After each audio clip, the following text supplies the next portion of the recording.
It was last night in cities all across the country. Thousands took to the streets to stand against the white supremacist groups.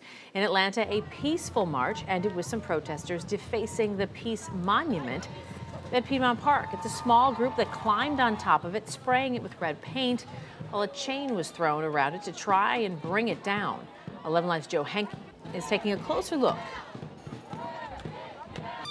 There is a Confederate soldier just over my shoulder at the base of this monument. I'm told to understand its full meaning. You also have to look to the angel above him, now holding a broken olive branch in her left hand after last night's vandalism. This monument, built in the early 1900s by an organization called the Old Guard of the Gate City Guard, is meant to represent both the North and South finding peace together.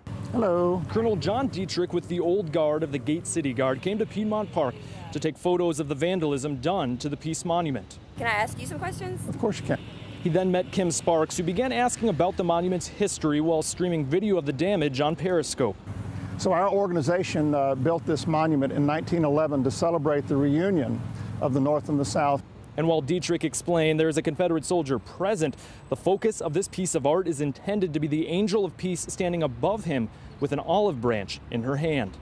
Who is telling the Confederate soldier, it's time to lay down your arms, the war is over, we are brought together again, and that is the meaning of this monument. Sparks, who is visiting from Mississippi, wants to believe the vandalism came from protesters not stopping to understand what this angel and soldier actually represents. One part of my mind is hoping that they didn't know what they were doing, that they were misinformed. They thought that this was glorifying the Confederate soldiers. And as others stopped to see the monument and its damage, Dietrich and Sparks continued talking about the source of recent protests, vandalism, and violence. The problem is, if there's no compromise, where do we go from here? Where does our country go? How do we survive as a country without compromise? As Dietrich says, the damage is extremely disappointing to see. Perhaps more conversations like this one are needed.